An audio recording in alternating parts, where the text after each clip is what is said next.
I think we're going to get started now. So good morning, everyone. Welcome to today's session, which is titled Adopting a Talent Management Approach for All. My name's Becky Vine. I'm the Programme Manager for the Midlands Finance Academy, and I'm going to be chairing the session today. We've got two finance colleagues giving presentations today, which is Jill Kilbury, who's Assistant Director of System Finance Training and Development at NHS Leicester, Leicestershire and Rutland ICB, and Pam Carr, who's Head of Financial Development at University Hospitals, Coventry and Warwickshire NHS Trust. So before I hand over to Jill, who's going to chair, who's going to present first, I've just got some housekeeping that I want to run through, and also a bit of background on why the Midlands Academy has arranged this session today. So just to start off in terms of background, I know that both Jill and Pam are going to be touching on this in their presentations, but just briefly to say, as I'm sure many of you are aware, One NHS Finance published a talent management strategy document and a number of supporting resources in the summer of 2023, and they've been adding to those resources ever since. In terms of the strategy from One NHS Finance, there's a couple of important messages that I wanted to kind of give in this welcome. The first is that that they have made it very clear, you know, in their strategy and all of the resources, that talent management should be inclusive, and the ethos is that no one gets left behind. So this is supposed to be talent management for every person, whether they're looking to accelerate quite quickly into senior positions, whether they're looking to kind of gain the next step on their career journey, whether they're looking to gain new skills at their current level, or whether they're requiring a kind of different type of support for the point that they're at in their working life right now. And the other important message is that the strategy is very detailed, but not prescriptive. So that means if your organisation or your system feels that you haven't really gotten started in the area of talent management yet, then you could take the strategy off the shelf, as it were, and implement it very much adhering to the guidance. But if your organisation already does talent management, maybe really well in some areas, or you feel you could improve in other areas, the strategy is there for you to select the bits that you need and adapt it to suit your approach. And I know that Jill and Pam will be talking about how they've done that. And it's very much designed to support any existing talent management processes already in place, and not replace them. So for organizations or systems that have sort of finance focused or wider organizational focused talent management tools, or for anyone using scope for growth, is there to sort of support it and be used alongside it. So in 2024, last year, the regional finance academies were asked to submit a report to the National Finance Academy to give a picture of where their region was at in terms of talent management and its adoption of the ONF strategy or alternative approaches that align with the strategy.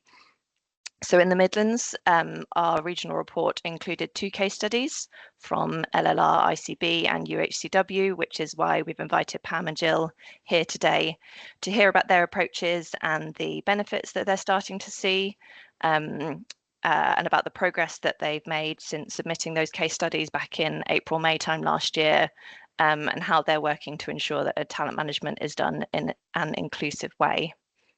From an academy perspective in the Midlands, we're going to be doing a 2025 regional report, which will include a survey going out to all CFOs in the Midlands to complete, or ask a talent lead to complete on their behalf in kind of February, March time. And we're going to be looking for some new case studies to include in the report before it goes to the National Finance Academy in May and June.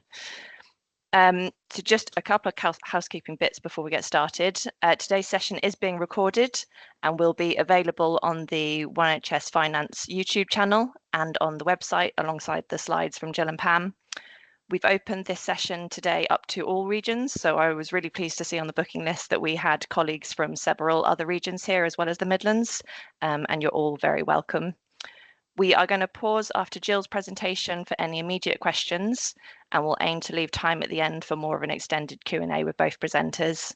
And we are aiming to finish at 11:30 or earlier if we finish up earlier, but we'll make sure we don't go over. As there's potentially quite a few people joining the session today, and I don't want to miss sort of hands going up.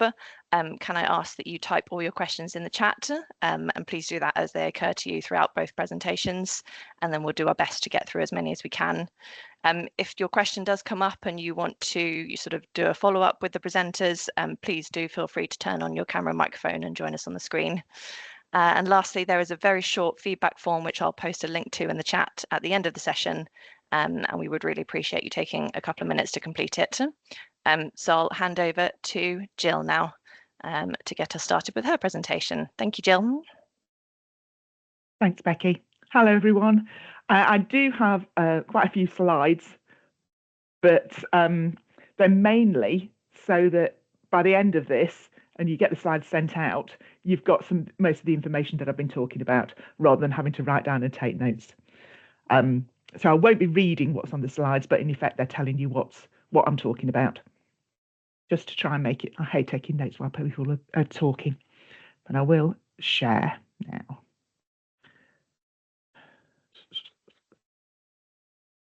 Okay. Hopefully that's going to go onto the, come on. Aha, there we go. So, as Becky introduced, I'm Jill Kilbury, Assistant Director of System Finance Training and Development at LLR ICB. Too much of a mouthful. I've been in the ICB since its inception. I've been in the NHS for 29 years in total. And this talent management is the first time I've really had a conversation with my line manager that is purely about me and the talent and where I want to go, what I want to do, rather than pulling in all the performance stuff, the objectives, all that sort of thing. It's focused purely on that. And I thought it was a breath of fresh air.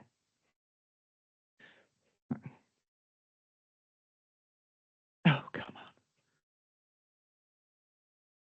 Is it not going to? There we go. Right. So what I want to cover is a bit about what talent management is to me, what I believe we get out of it, what we already do potentially, the resources that you need and you've got, a bit about the LLR story and what we've done and the issues that we've come across and how we've resolved them, and what I consider to be the golden rule. Okay, so what is talent management? There's a brilliant definition in the comprehensive guide on ONF. And really, it's everything to do with where you want to be, how you want to be motivated, how you want to be encouraged, and how the organisation can get the best out of you. It's that focus rather than your appraisal. It's looking at things through a totally different lens. And that has benefits for everybody. For the individual themselves, it gives you as a person that opportunity to talk about yourself and about what means the most to you, about where you want to go, what you want to do, what you're worried about, any help that you might need to get there. That focused time to be heard and supported, and to feel that you've got the same opportunity to do that as everybody else in the team. Some of these conversations in the past have happened with individuals that have instigated them themselves, that have sparked that request to have that conversation, in which case they don't happen to everybody. It's not fair. Just because you haven't sparked that request, this happens for everybody. Everybody gets that same opportunity to feel heard and thought about and considered. For the manager, it's the opportunity to get to know people better. Build that rapport with somebody new potentially, or deepen it for people that you've known for a while. Building that relationship is really key to managing people successfully. Gives you the opportunity to think about how you can help them from a different way from their general work base. and the questions that they may come up to you with how do I do this? How do I do that? But really thinking about them as a person and how you can help them be motivated, enjoy work, and progress at the speed that they want to. And it might give you some insight into things that you don't know about them, things that they're really good at that you'd never thought about, or that don't get used in their job at the moment, but there's the potential for using them elsewhere.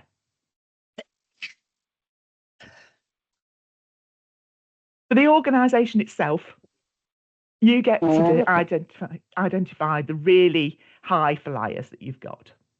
Which are the people that might start at the bottom of your organisation, but really are getting through those exams, want to get more, want to do other things, want to progress up, and have their sights on that deputy or the CFL role, maybe in quite a way in the future, but that's where they're aiming for. So it lets you identify those people. But really, you could potentially have identified those people anyway without doing talent management conversations, because they're likely to be the people that would have spoken up, would have told you where they want to go, would have asked for the help and support.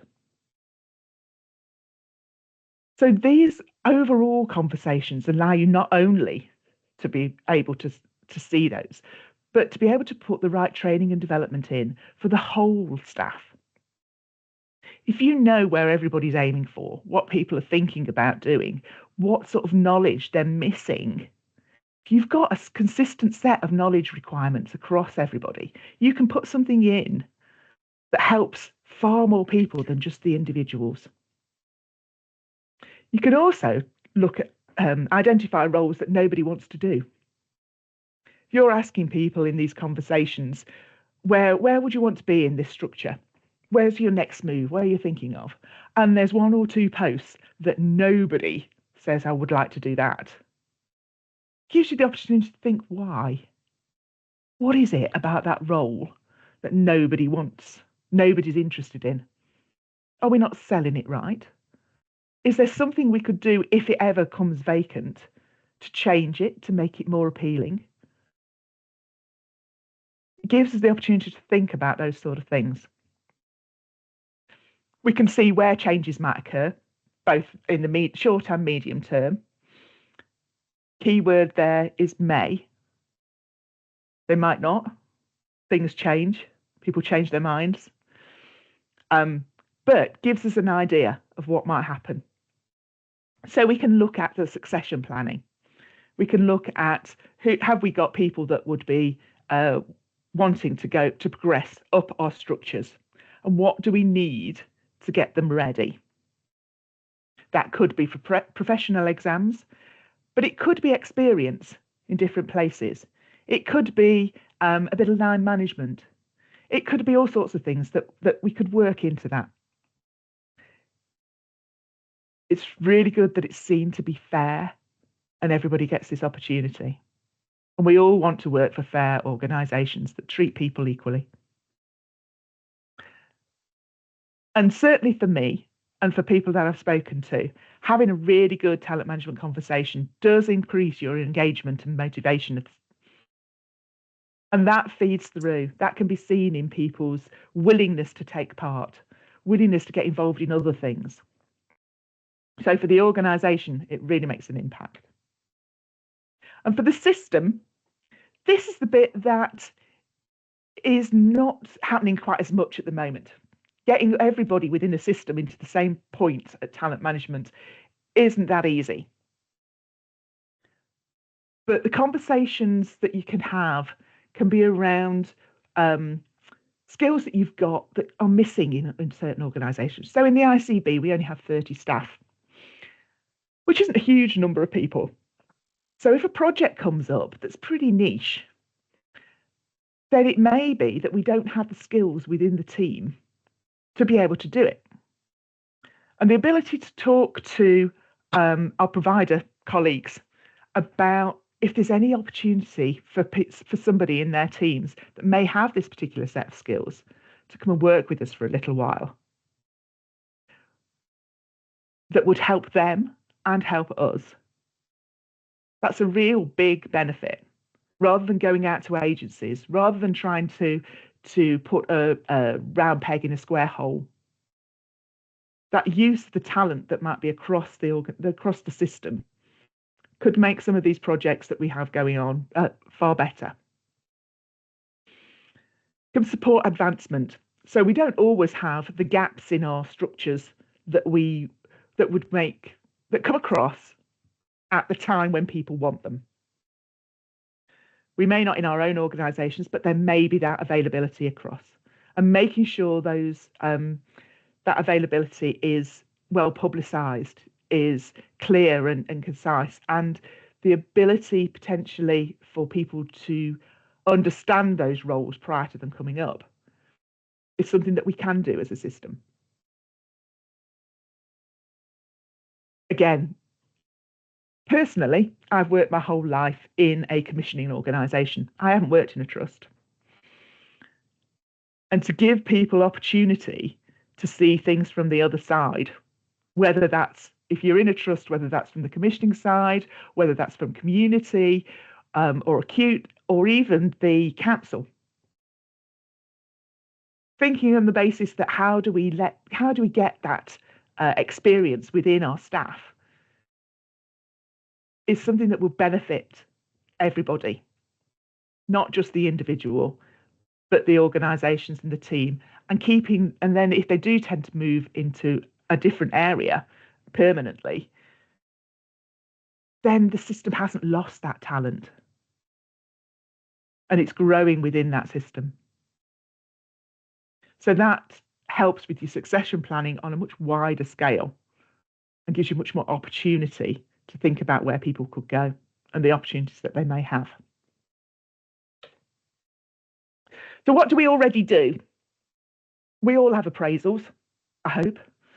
And within those appraisals, there's usually something on where do you want to go? What do you want to do in the future? Some sort of talent or career planning. So you could say, if you were looking for the absolute minimum involvement in this, that the vast majority of us already do talent management because we do it within our appraisals. But do we really give it the time and commitment that it should have if we're doing it that way? We might spend an hour and a half doing an appraisal. Our appraisal documentation at the ICB is 18 pages long. The talent area of it, the where do you want to be in the future, is half of one of those pages. Am I going to spend much time in that hour and a half talking about the future and possibilities, setting it totally aside from the performance and from the objectives that we do? We've got to get through so much stuff, so many boxes to tick in those appraisals, that sometimes they're not real. They're not worth that time and effort to people. By separating your talent management conversation, it's something that is then focused on the areas that we're looking at. Yes, you need to be conscious of the capabilities of people, but you can focus on the positives and where that's going and what would be best for them and how they want to work and where they want to go. So keeping it separate from an appraisal, personally, I think is the way to go. However, I do know that that's not always easy. So if you're going to keep it as part of your appraisal, really think about the time that's put to that and how that's going to work.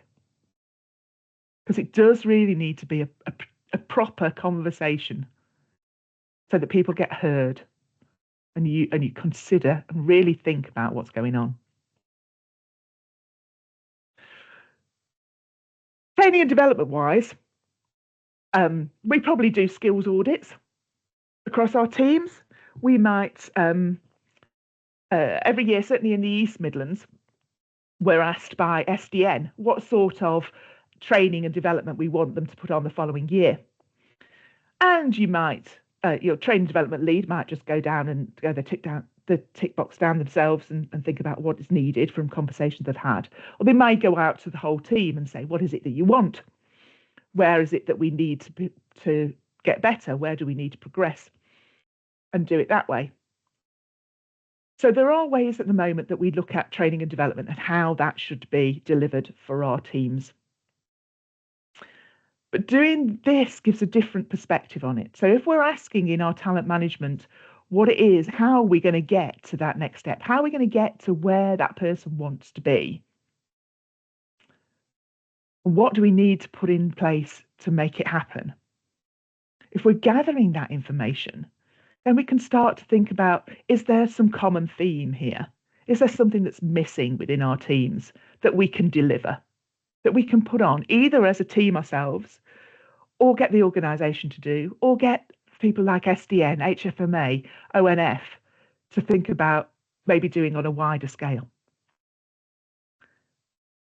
Gives us that opportunity to use the data and use the information that we're being given to make something happen for people.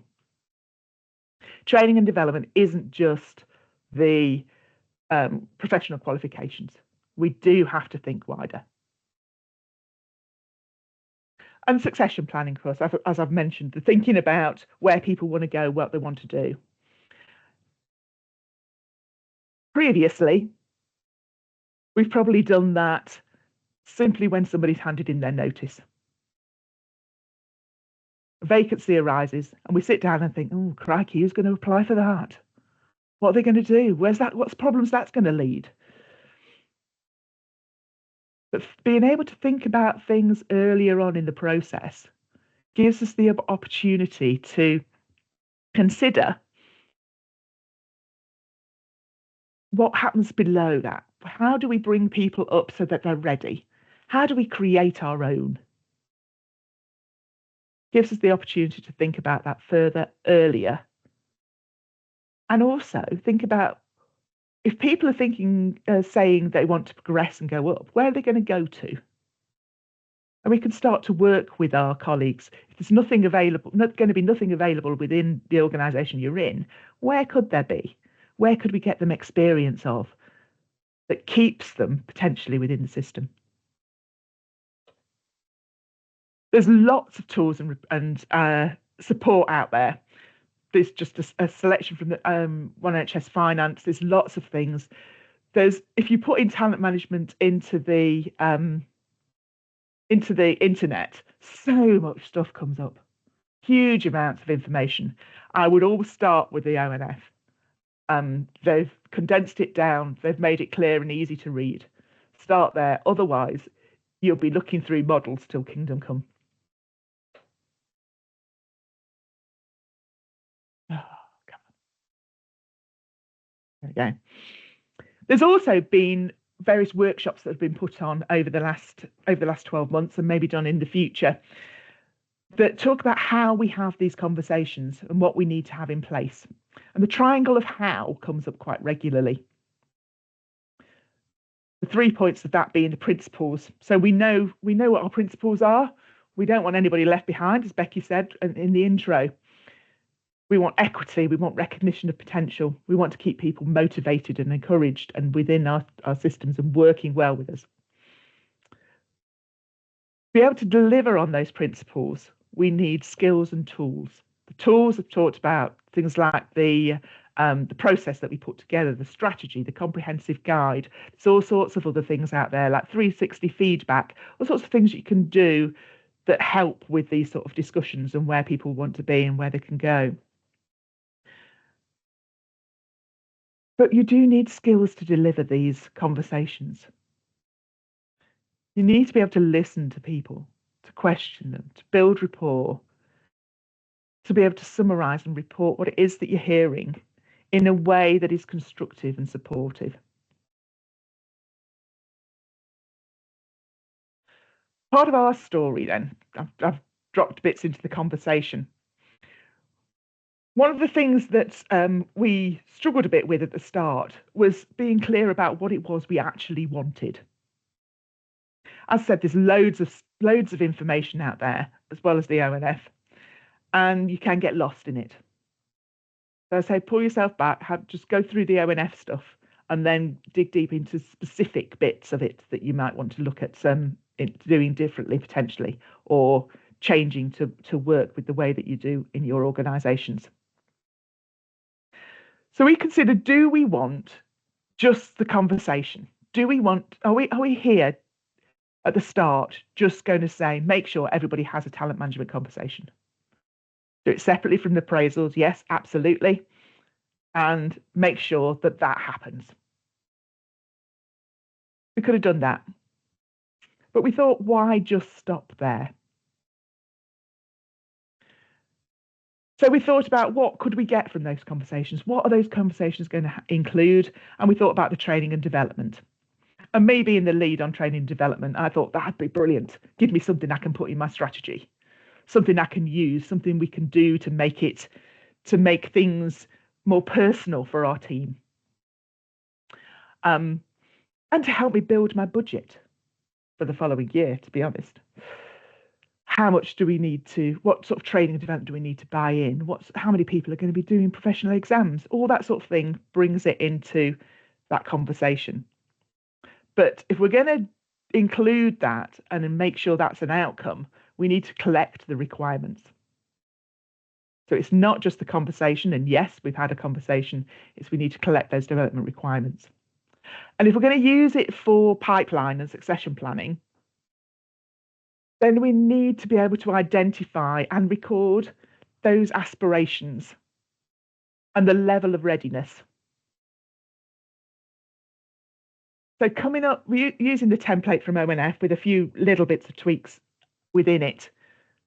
We did something that we asked our conversations to give us some outputs around those development requirements, those aspirations, those areas of interest and readiness, so that we could try and put something together for the team for moving forward. We did a bit of an engagement. Make sure whatever you're doing, you discuss this really well with your teams and they know why you're doing them, why you're doing it, what they get out of it, what the benefits could be.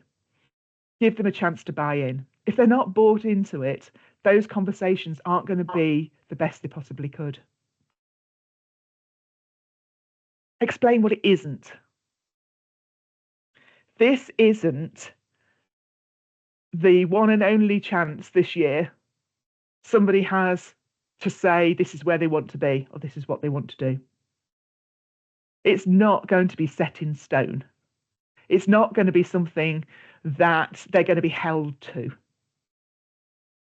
This is how they feel at that time, in that place, in that moment, and where they're thinking of going. You also need to be very clear about what you're going to do. As we wanted them to put information down on a piece of paper,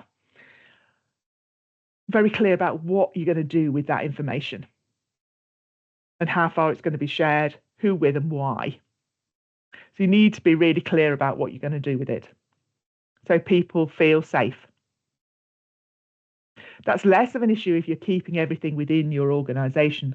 But if you're going to start sharing things with the system, you need to be really clear. And at the moment, we've got a couple of lines within our feedback report, which is signed by both the manager and the individual, which says what we're going to do with the information. So they've signed to say, yes, they're happy with it. At the moment, we're not sharing the details with the system, but we will be doing in future. And give a time frame. There's no point asking a team of 30, 50, 100 people to all have a talent management conversation in a fortnight, especially if that fortnight might be in month end. So we did have to think about how long we wanted to give people to do these conversations. And last year we started in October and we finished in March. I'll be honest, most of them did them in February and March when I was chasing, but make sure you give a long enough time frame for people to actually have these conversations. So what did we do with the information? The stuff we got back, we created a database. Well, I put together a spreadsheet. It's probably more of an accurate description. It was, I can do Excel, but I'm not a whiz kid at it. So it was pretty simple, but it allowed us to cut the data by person and by team. So we could look where an individual wanted to go within the structure and what their development need was. But we could also look at that as a whole team and how that worked through. But we could also flip that and pick a role and look at what might happen with that role. Who was interested in that? Had we got lots of people that really fancied being in that role or in that team in the future? I'm quite a visual person. So I created a picture of our structure, showing how quickly a role might become vacant, how many people were interested, if there were any things that nobody was interested in, and how quickly all this might happen. It's all ifs and buts and mights there. Then we looked at our development plan and what could we do. What were the things that were coming out more often? What were things that most people wanted? How could we change our strategy? How could we ensure that certain levels of training and development happened that benefit the most people? And we could include those in our annual training plan. That's our database, as I said, not technically wonderful, but it did the job. And our structure in my pictures.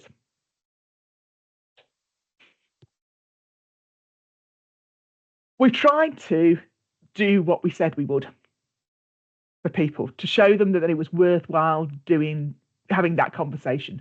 Something's came of it. We updated our training strategy and our plan. We made some developments available, more widespread.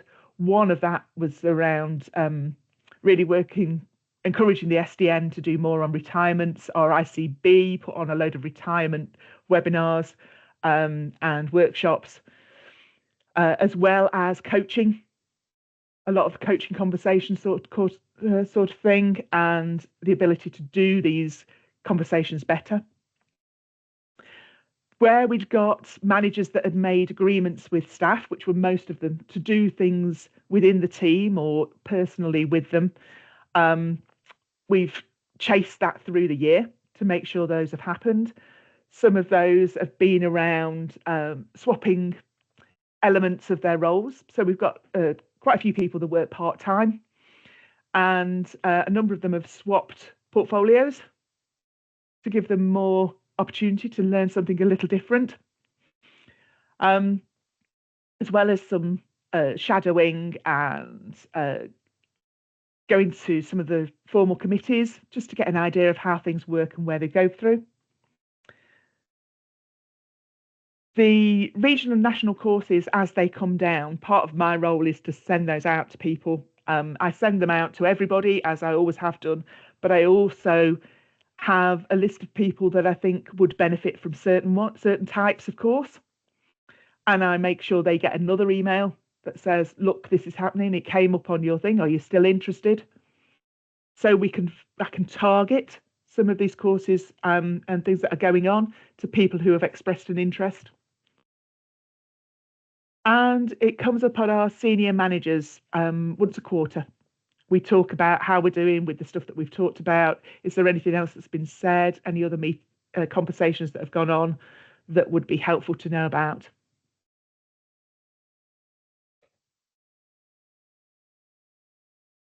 The pipeline itself over the last 12 months, one of the big things that came out of it was we've got a number of senior staff reaching the retirement age. That in no way means that they want to retire. However, they were expressing an interest in looking at retirement flexibilities. So again, that was one of the reasons that we talked to the SDN and the organisation about these upskilling, making sure people know what the opportunities are with regard to retirement and bringing that right to the forefront. And they've been really well taken up across the whole team at all ages.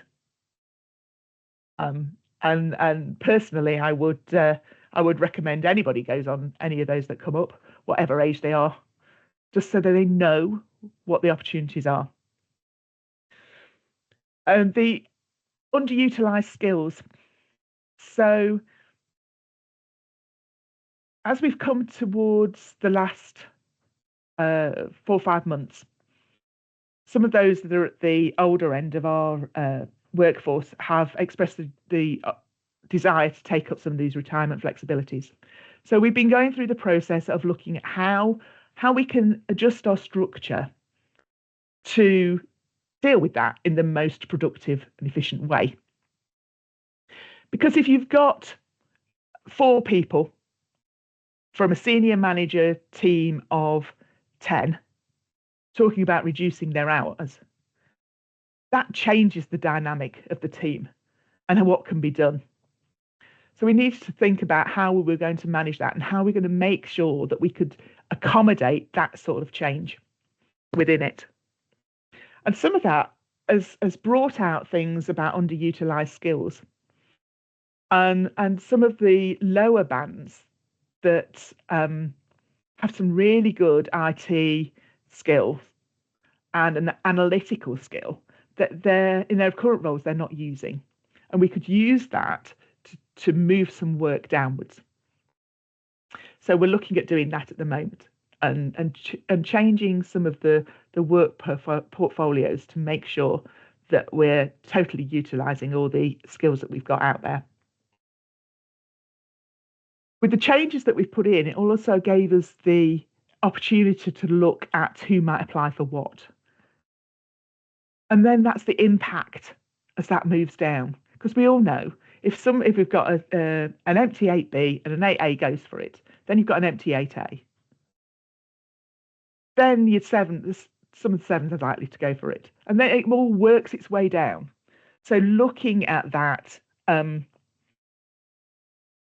as a whole view and how it could work and where we're going to have potential issues and how long that whole process might take and what changes and confusion it might put within the whole work team means we could do that earlier and we could do it in a focused and a proper way.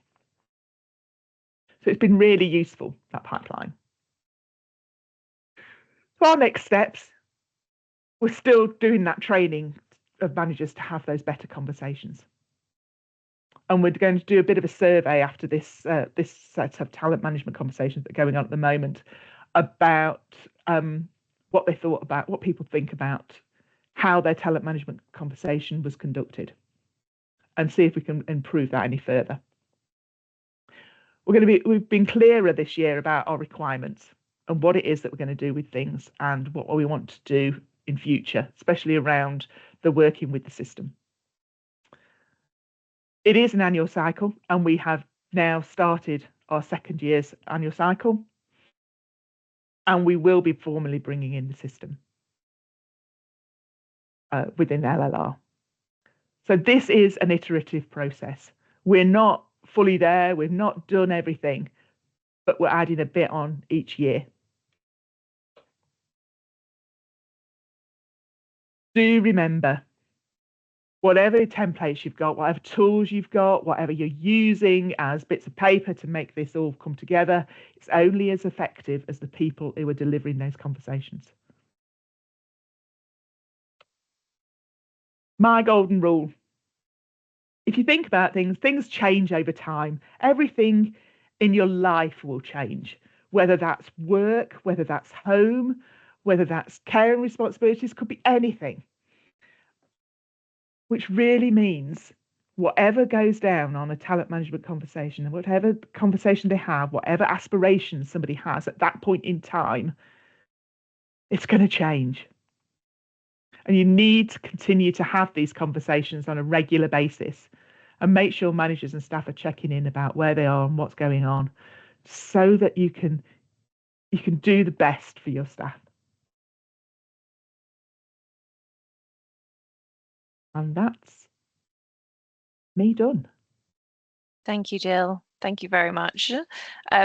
So we do have a couple of questions in the chat, Jill, so I'm going to pause and go through them before we move on. And Pam as well, wherever you are, if you are wanting to chip in with the answers on any of these, please do.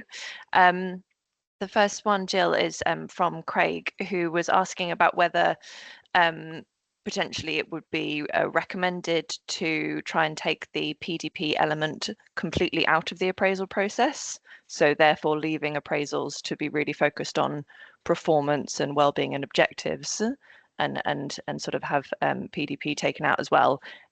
Is that something that you've discussed as part of what you've been doing, or have any thoughts on that?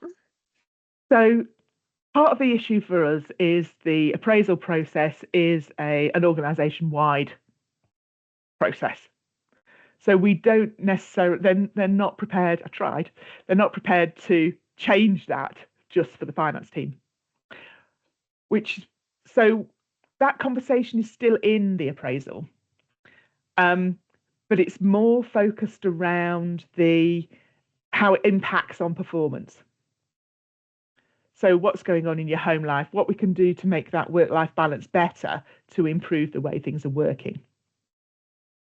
And we keep the where do you want to go in the future as a separate conversation within the talent management stream. PDP, we've sort of got two going on which do work together. So the individual themselves will have one PDP, but the one that gets written up in the appraisal does focus on those achievement of those objectives. Some of those objectives are career-based. So they may be around getting more secondments, completing exams, all that sort of thing. And they may appear in the other set as well with regard to moving up and changing what you're doing and that sort of thing. But there are two sets, but the person themselves will have one. The manager should be working with all those development objectives together, seeing it as one lot. So that's the way we've done it. Okay, thank you very much. So Yasmina has popped a couple of comments in, a question which I'll get to in a moment, but another which sort of a few reflections, which I think a lot of, you covered all of this sort of throughout your presentation, Jill, but she was sort of saying that definitely can see the benefits of, the succession planning part of this, and in terms of that kind of system level, and there being a flow in the system for talent management, that you really need a functioning system. And are our systems there yet? Perhaps not. Obviously it probably varies. And also a little bit about, which you did touch on, Jill, in terms of this is not just a one-off. So I think, yourselves and a few people who are doing this have taken different approaches. It's not just one annual conversation, sort of the discussing career aspirations and having that nurturing environment should be encouraged in every one-to-one, sort of throughout the year. But with that comes a concern about how much time, we're asking people to kind of invest on top of the appraisals. So, there's a few reflections there from Yasmina, which, I think are aspects you've discussed, but I don't know if you have any thoughts on any of those before I ask the question. Once you've built that rapport with somebody that you're working with, then these sort of conversations should happen naturally. But it's difficult sometimes when we're being asked to do more and more and more actual work, to take the time separate to think about the future and where that goes. It may come up as a thread within conversations, but at least putting aside once a year to really focus on that conversation and really think about those aspects without the other distractions is as much as we could ask at the moment, as a must happen. But it'd be great if those conversations were happening far more regularly within the day-to-day. Yeah, absolutely. And then the question from Yasmina was around the database that you created. So she was asking, whether this is just for the ICB or it's been done across the whole system. I think I'm correct in saying it's just for the ICB at the moment. But she's asking, if it's not for the whole system, how are you planning to achieve this? And how can providers ensure that they are able to tap into that system-wide list to enable that flow? So that's your kind of next big challenge. I know that. Yes. How do you do the next step? Yeah. So at the moment, we're I think one of them on the call today. We meet with regard to training and development across the system fortnightly. Only half an hour, but we all get together and we discuss things like this. How are we going to do this? How are we going to work it through? I've shared my database with them, and that spreadsheet works when you've only got 30 people. If you're going to have 150 people, it's a bit of a different beast. And it depends how different organisations can cut that down. But really, being able to pull out of whatever it is that you're doing some themes and some areas where people want to progress and change, then at least if you've got those, you've got the basis of a conversation about how you can put something together that would work, and then go back and find the individuals. Yeah, absolutely. We've got one more question from Craig, and then Yasmin, I know you got your hand up, so I'll come to you then before we move on to Pam's presentation. So the question, second question from Craig, Jill, was how did you find the honesty of the talent management conversations? So did you find that people indicated more ambition than they actually have, sort of because they thought this was the right answer? Do you feel like they felt like they needed to bring something extra because it was a talent management conversation, or do you feel like it was sort of you got quite honest responses? I think there was a definite mixture. Those people that have a good relationship with their manager were more honest.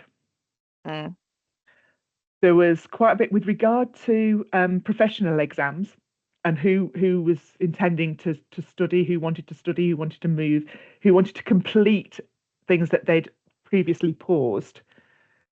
There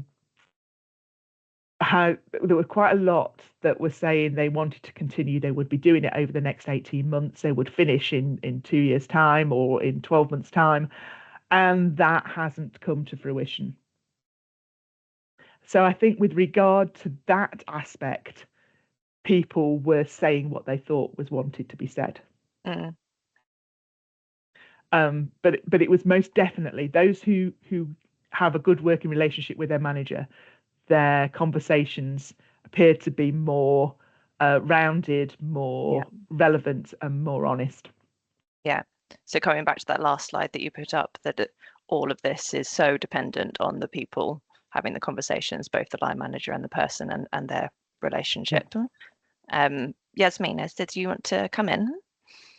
Yes, just want to say thank you, Jill. It looks like lots of good work is happening, and I really do believe in having this open succession plan. So when I worked for commercial organizations elsewhere, we would share it across the organization globally. There are high flyers that will absolutely move countries or companies or towns to do it, and there are other people who just don't want to be kind of involved in this. They're quite happy doing the job that they're doing, and they want to keep on doing it really well, don't mind a bit of training. So we have to be mindful in this so it doesn't become just it's the annual time to do this exercise, let's invest all these hours. And stay in tune what people want. That relationship is really important. But I think without a system-wide or even cross-system-wide, I will be very interested working at NHS England Finance.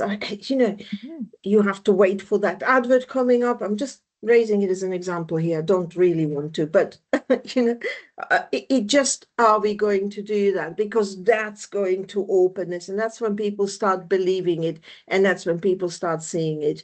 Being approached and saying, "Hi, Yasmina, you expressed an interest working in the productivity team in the NHS England. Here's an opening. Would you be interested for that's when it becomes real. In the meantime, it's just a lot of work, and we can't really give people everything we probably want to. But it takes time. It doesn't come overnight as well. So appreciate that completely as well. Thank you, Jill. And there is the opportunity, I suppose, if you're getting your finance director involved, for him to have those conversations with the other organisations. If it's flagged up to him that we've got people that are interested in this, that, or the other, he could perhaps champion that and take that forward. Absolutely. We're having that conversation. Yeah. Yes, absolutely. One of the things I thought about while you were saying that, Ben, that I didn't mention, some of the development that is being discussed in these conversations that are having, especially for those people that are happy where they are, they're not looking to move up, they don't want to do professional exams, is things that are not finance that they could get involved in. Things like we have a people forum. And if you've got somebody that's very comfortable at where they are, very comfortable within the organisation, is prepared to speak up when they need to, getting them involved in an organisation-wide group like that, it will maybe improve their motivation and their engagement. It's something that we need as a team. It's something that is very useful for us and gives them something. The networks that the ONF, encouraging people that are really passionate potentially about equality and diversity, or about something else that's going on in their lives personally, getting them involved in some of these networks, making sure that they're aware about where it is and what it is, that can add to their engagement and motivation. And it's not going to cost us the earth. It's not something that's really complicated to deliver. And it's really good for all concerned. Thank you. Thank you very much for those thoughts as well, Yasmina. I think that was really, really helpful. Couple more comments I'm just going to very quickly do, and then Pam, we will come on to you. We've had a post from Donna, who you know, Jill, who's also from the LLR system, just to note that, even though the sort of spreadsheet is not, system-wide yet, those fortnightly conversations that you mentioned, where you talk about sharing secondment and job opportunities, and you're just starting to have those conversations, are really helping in terms of starting to think about career progression system-wide. So I think the message there is start talking in your systems, even if you don't have all of the paperwork, ready to go. And lastly, from Craig, just reflecting back when you answered his question about the honesty of the talent management conversations, Jill, to suggest to everyone here that promoting a sense of honesty from the outset and helping line managers to communicate this would be very beneficial to make sure that the staff, feel free to be honest about where they are and where they want to go, which I'm sure everyone would agree with. Okay, we're going to move on now and hand over to Pam, who's going to talk to us from UHCW. Thank you, Pam. Thank you, Becky, and thank you, Jill. Thank you, everyone, for joining today.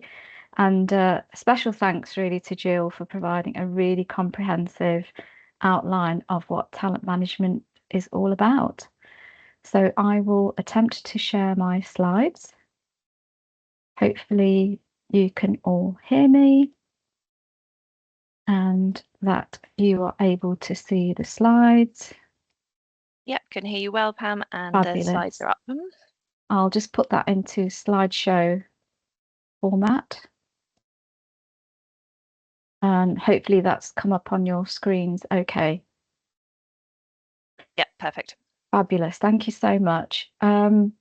So talent management, as Jill has very kindly covered for us, is something that links into really developing our staff, making them feel nurtured, and developing the finance leaders for the future. And I'll touch a little bit upon some of the best practice that ONF have developed.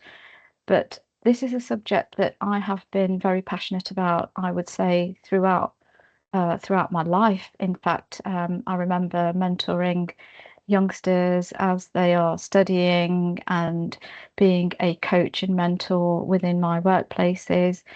I've had 21 years of experience within NHS financial management, and I was really fortunate that a secondment opportunity came up at UHCW a year ago, as they took financial development of the department really seriously and thought, well, we really need to invest some dedicated time to taking the strategy of the department forward. So that's a little bit of background about why I'm so passionate about talent management. And I'm going to provide a really brief outline in terms of what the One NHS Finance talent management strategy is all about. So just a few nuggets really in terms of the best practice framework for what good talent management looks like. We're all at different parts of the journey here. I think this is an evolving process.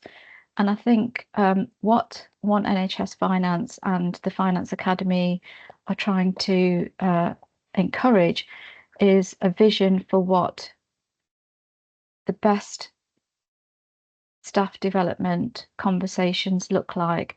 And again, I think as Jill and Becky alluded to earlier, this is all about making sure that everybody within NHS Finance has an opportunity to grow, to develop, to be heard in terms of what their needs are, what their development requirements are, and really making sure that it's equitable, fair, and that nobody is left behind, regardless of what their skills are, their background, and their aspirations.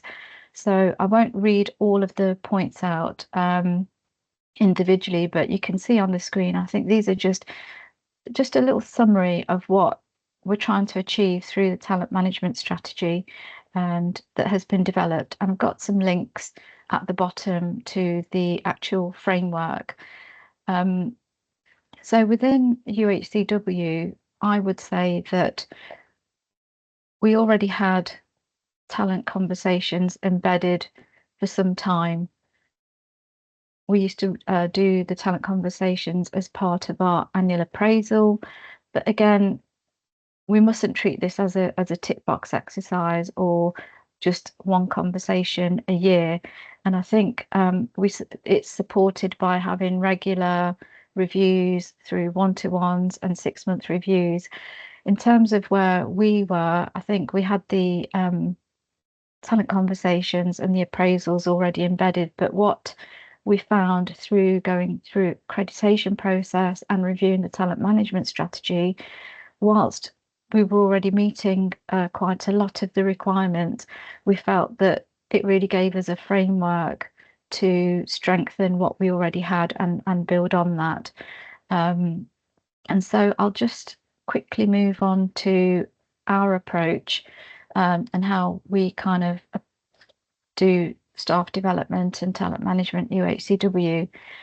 So like I said, this is a topic that is really close to my heart in terms of making sure that members of my team, my colleagues, friends are all in a good place in terms of their working environment and feeling supported and being able to progress if they so wish.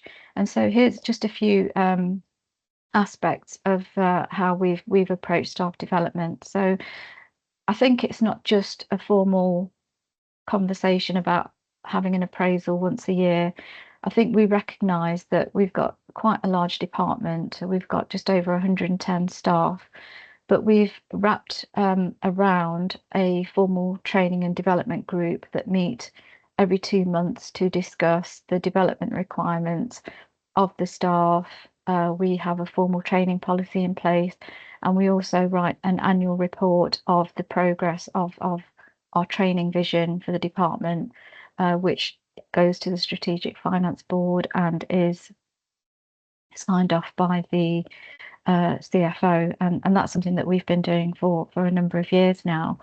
I think the accreditation and also the talent management has also allowed us to put a little bit more sort of emphasis on areas that perhaps we needed to strengthen. For example, formal coaching and mentoring, which has been quite informal, so that it's really helped us to identify areas that we can improve. And I think the key thing to note is that, as all of you will will have in your own organisations is you've got a department that has a varying degree of skills, aspirations, the aspirations of colleagues in financial services, in purchasing or accounts payable may not be the same as those in financial management that perhaps want to, progress to associate director of finance or chief finance officer. And so I'll come on to this in a moment. I'll sort of moving around the slides. We've developed what we call an apprentice to CFO progression pathway, which kind of aligns to the FSD competency framework, and we've developed competencies for each of our bands from 2 to 8D, and we've, through the talent conversations and our appraisal process and personal development programs, every year we have an intake of apprentices. I think we've got about we're up to about 15 now. So we've been taking apprentices over the last 4 years, and this has been really, really successful in the sense that it's not just apprentices, but anybody that wants to progress. We've got a framework in place that allows everybody to progress to the level that they would like to. And the whole point of having these conversations is to make sure that individuals feel supported, they feel nurtured, and that their needs are being heard. And it's not just once a year. We have regular one-to-ones with our colleagues and with our staff members. And if I touch a little bit upon the actual appraisal, so it starts off, let's just say, with our appraisal, and it's not just a meeting to discuss what's gone well and just setting goals and objectives for the future.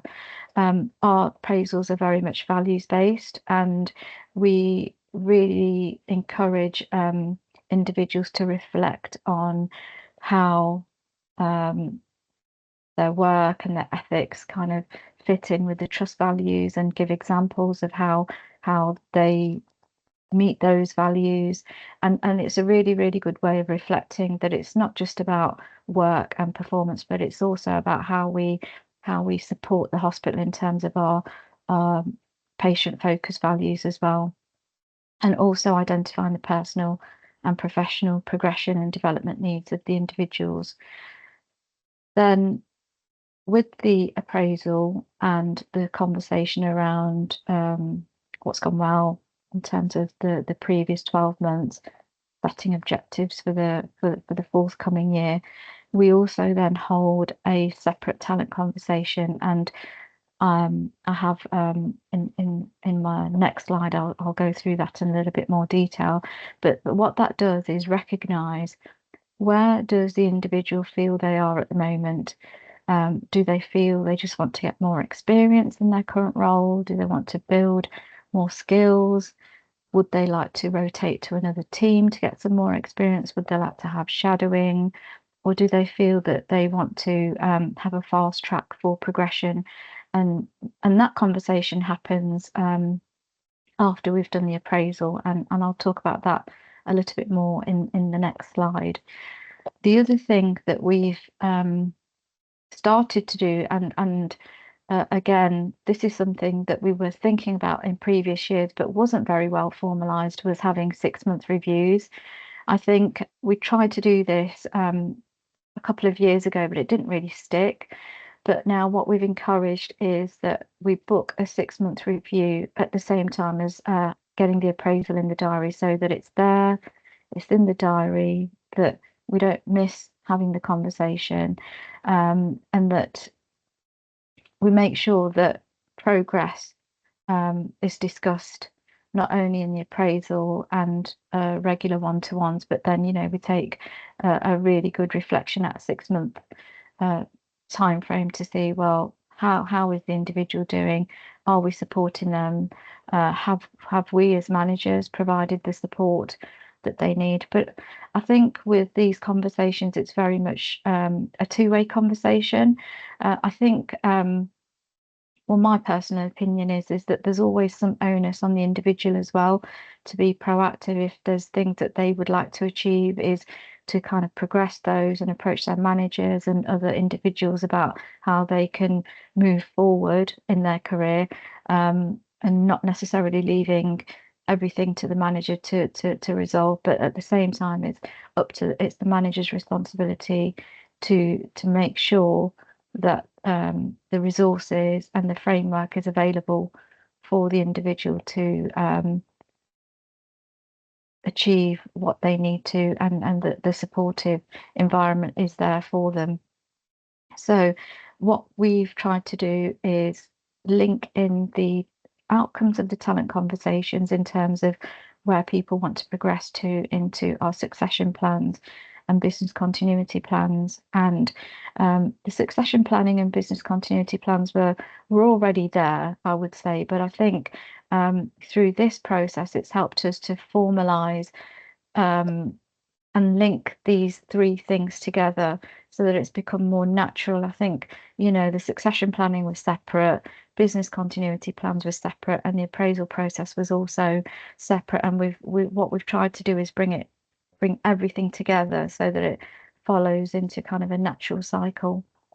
One of the things that we know, for example, is that we've got 3 or 4 people that will be retiring over the next 12 months. And so, do we have a plan of how we're going to either grow our own and progress individuals that are already in the organisation into those roles? And, what are our plans for sort of filling those roles?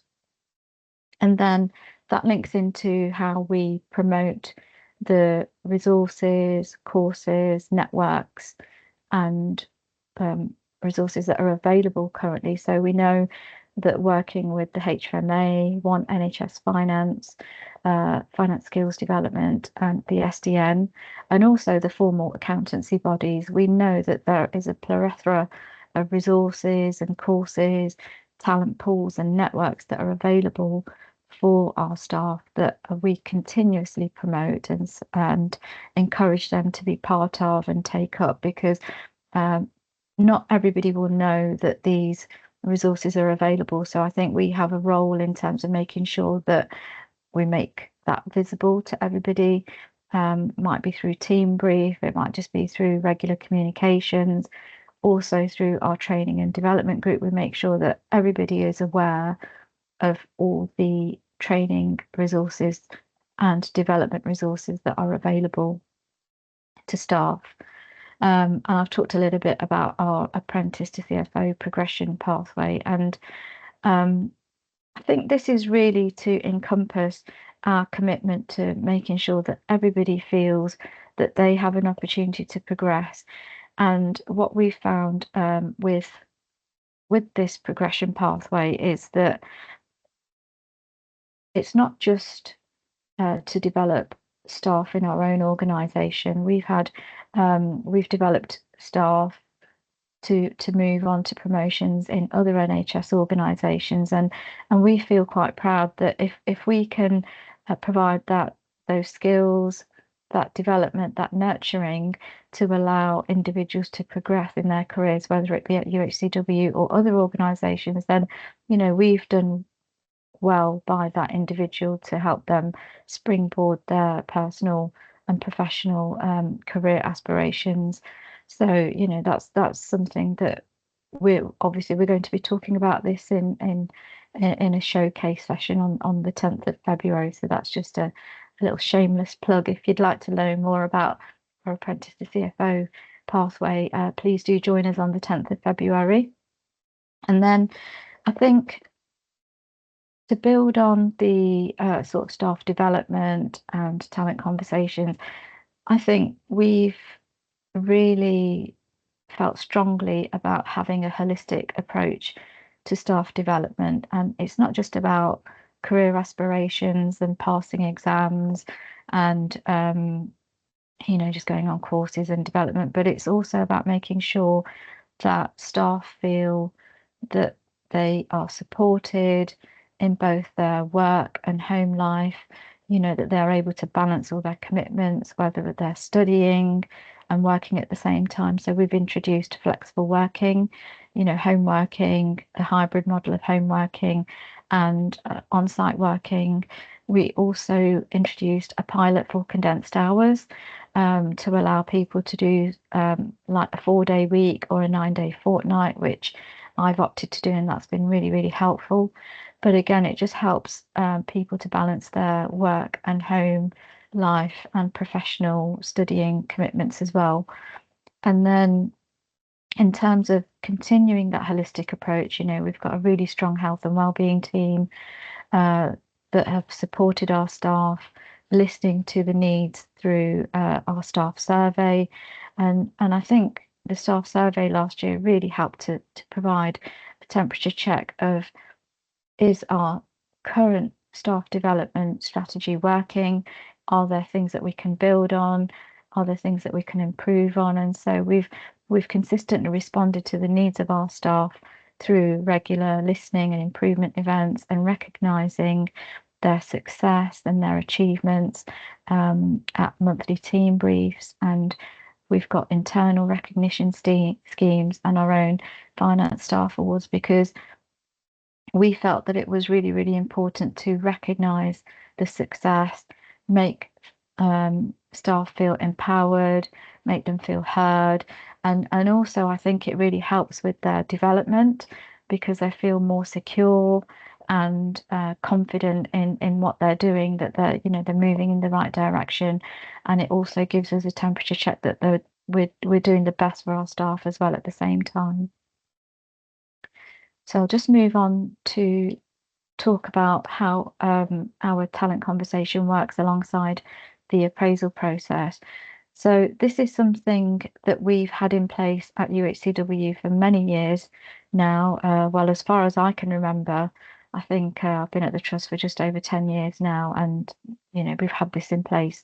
So I just want to assure you that this isn't about putting people into boxes, but really a kind of framework to recognise where people are in their journey in terms of how do they want to progress? Do they feel that they just want to grow in their current role? Do they want to connect more with their values? Do they want to focus more on their objectives? Or do they want to go on are they ready to fast track their career in terms of their aspirations to progress to the next level? And also we've got another category that says that, obviously the individual might feel that actually, they're really happy in their current role, they're right on track, and really there's just about growing in their current role. So this provides a kind of framework that allows the individuals to reflect on where they currently are in their journey, and allows for a really honest conversation with their line manager about where they would like to go next. And I think it's just about allowing some realism and some reflection to help the individual move forward and provide them with the resources that they need. And then if I move on to the next slide. So I was talking earlier about how we felt that we needed to link in our appraisal process, the talent process, and link that in with succession plans and business continuity plans. So we came up with this kind of cycle, linking those three things together, and try to formalize that in a way that we didn't miss any conversations, and that we have a framework to really review what the outcomes of those conversations are. And so really starts off, like I said, with the annual appraisal, the PDR, which is very much values based. What's going well? How does the individual want to progress? What are their goals and objectives for the coming 12 months? We have the talent conversation as well, following the annual appraisals. We kind of have it at this roughly the same time. And as you all know, that we try and record this on ESR to make sure that we're meeting the trust outcomes for ensuring that everybody has had an annual appraisal and a talent conversation with a department of just over 110 staff. And I think in many of your own organisations, you know, sometimes you're always kind of playing catch up, but we try and make sure that we set a timeline that, you know, everybody must have their appraisal within the first 6 months of the financial year. So we've set a time scale of saying, well, let's make sure that everybody's had an appraisal by September. And I think if we look at our current stats, I think that's about 90%, which is in line with the trust sort of targets. Obviously, you know, it's always ideal to make sure we get to 100%, but I think we're kind of moving in that direction now with this process. And then we record the talent conversation. So where does the individual feel they are in their journey? What are their aspirations? What is their readiness to progress? Where do they feel that they are in their current career? And then we log that in a talent pipeline template. So we've devised a template which I'll show you in the next slides, and kind of collate that. So we've got 6 kind of teams within the finance department that are headed up by an associate director of finance in each of those teams. So we've got income and contracting, we've got financial management, financial services, financial improvement, and procurement. And so each of those senior heads will collate the results for each of their teams and then provide a summary to the finance director and the chief finance officer so that that can be reviewed on an annual basis. We also encourage a training needs analysis to be provided. So let's just say I have my appraisal in September and I've said that I would like to continue in my current role because I'm in a secondment, and actually I'd like to do a little bit more shadowing and networking with other organisations. But also from my training needs analysis, I'd like to do a little bit more soft skills development. All of that will be recorded in those documents. And then that feeds into our succession plans and business continuity plans. And then the cycle continues. When we do the 6 months review, we would look at reflecting on all of those conversations again in 6 months. And my 6 months review is booked in March. So the cycle continues, and that's what we've tried to formalize. And then if I just share with you what an example of our PDR and talent pipeline template looks like. So there are some templates available within the One NHS Finance, and what we've done is kind of build on what we already do in terms of our talent management and talent conversations and our succession planning. And we've kind of designed this so that it will feed into succession planning as well, so that we know, for example, if the associate director of financial management is looking to retire in the next 2 years, do we have somebody that's ready to move into that role? What kind of progression support do they need? And there will be varying levels of aspirations in the department. We've really appreciated that not everybody is wanting to aspire to become a CFO, you know, in 5 years' time.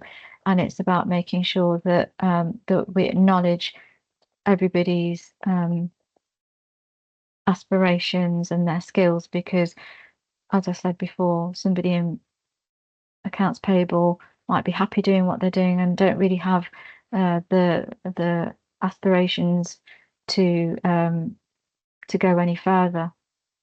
So we've just kind of developed this template, and everybody, all of the teams within finance would populate this, provide it to their line manager, who will then collate it, and then the associate will have a summary of everybody's requirements within that section of finance. So there will be one for financial management, there'll be a summary for financial services, one for procurement, and one for contracting and income, for example.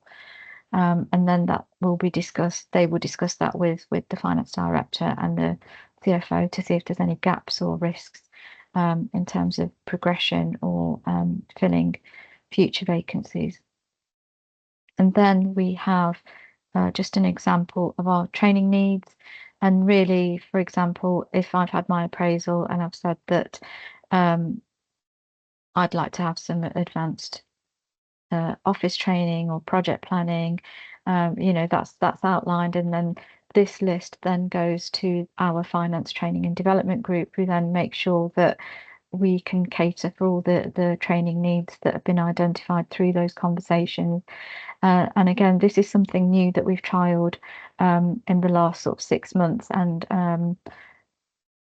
this is something that is obviously evolving and developing. So hopefully by the end of the cycle, we will have something that we can report onto the CFO and make sure that we've got those resources that are available to everybody that needs those training resources.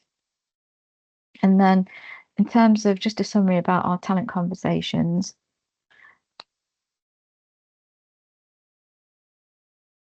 so it's really a two-tier conversation. I just alluded to the fact that each of the associate directors meet with their senior finance managers, discuss the progress of the individuals in their team, what are the next steps, are we providing the necessary support and timelines before presenting to the director of finance, and then all of those will be collated for each of the associates, and then a discussion will be held with the chief finance officer, and that will be around about sort of March, April time when we do our annual training report.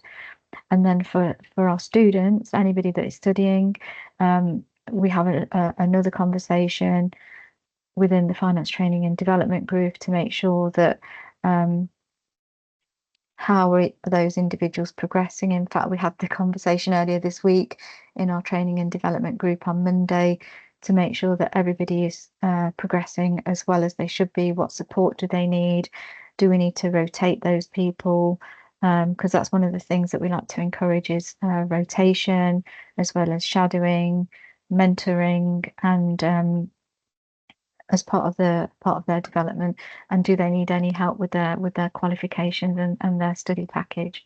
So it's a kind of a two-tier approach to talent conversation. And then if I quickly move on to my final slide, which is all about what we're looking to do next. So really it's about going through the 6-month review process and having those ongoing regular conversations. So it's not just we have the conversation at the annual appraisal and 6-month review.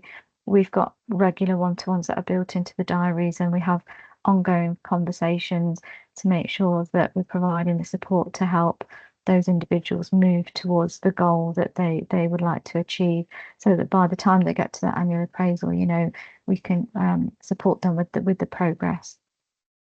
Also, as I've mentioned in the previous slide, collating those talent pipelines so that the CFO can review that and sign that off at the end of the financial year.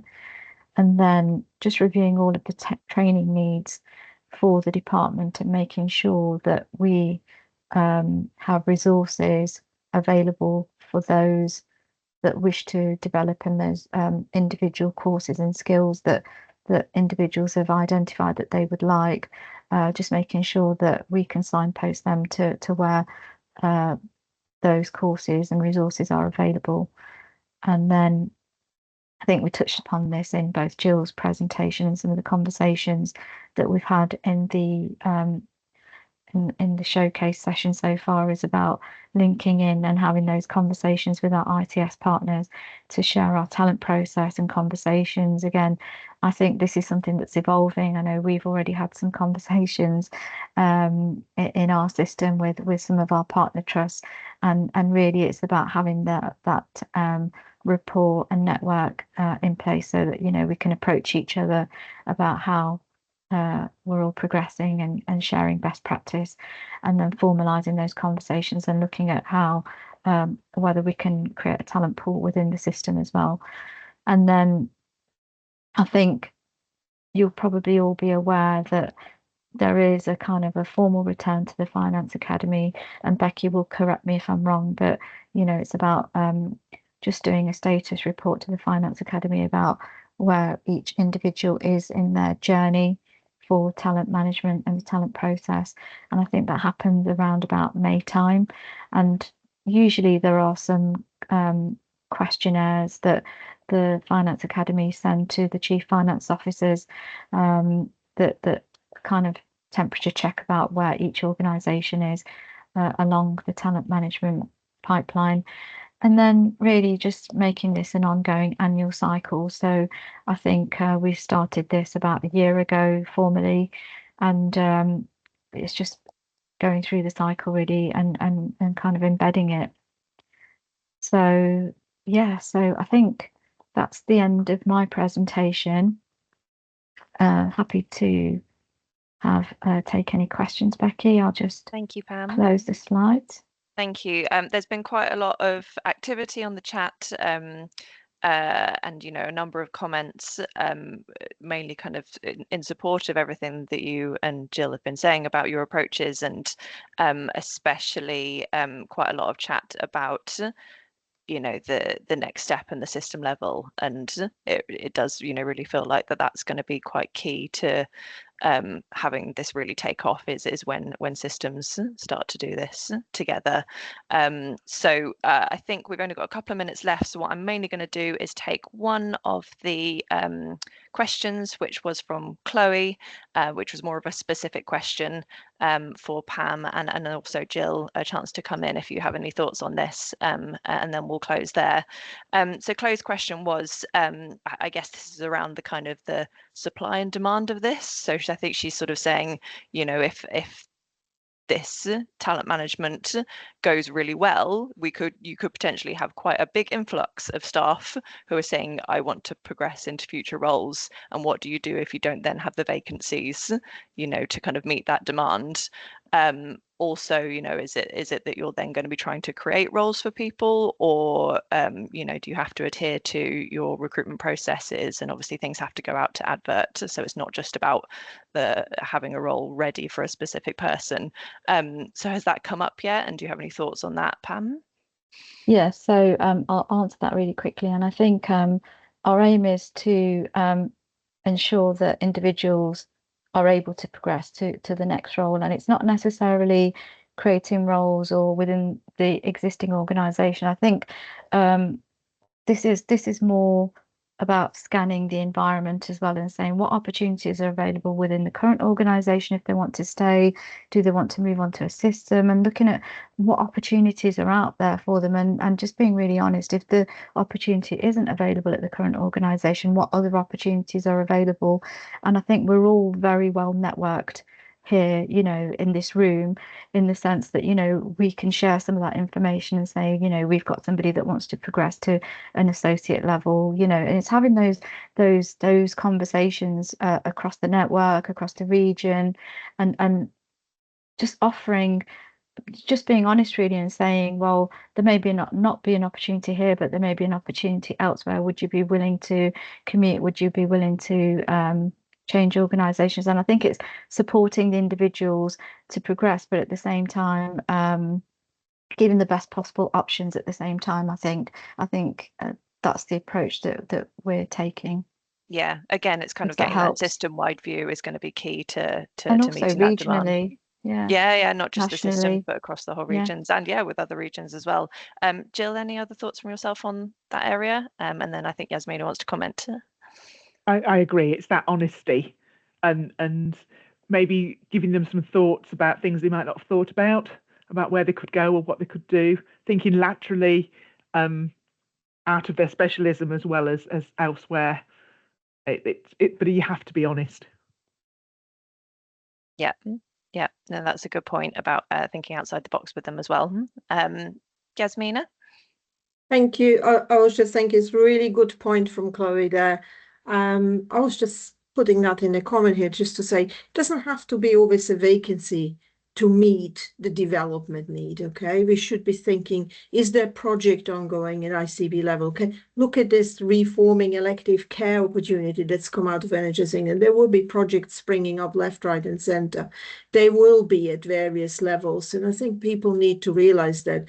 Yeah, I might not have a vacancy to go to, but I certainly will have the right exposure to another level of seniority, to another level of cross-working across systems.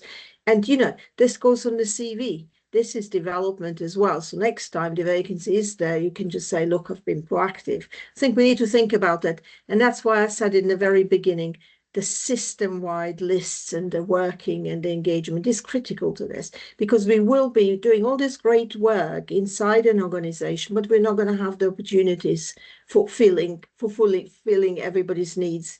And we don't want to be going, oh, all this work for not being able to meet aspirations.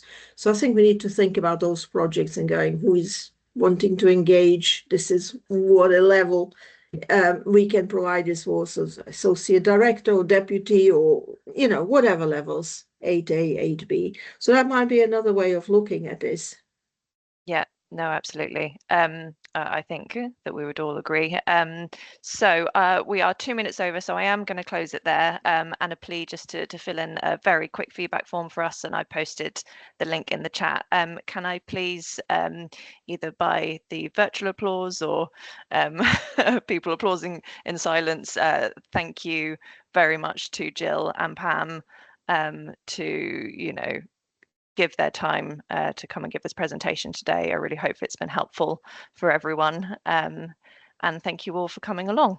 And I wish you a good rest of the day and a good weekend. And thanks, everyone. Thank you, everyone, for joining. Thank you. Thank you. Thank you. Thanks, Yasmina. Lovely to see you again. See you.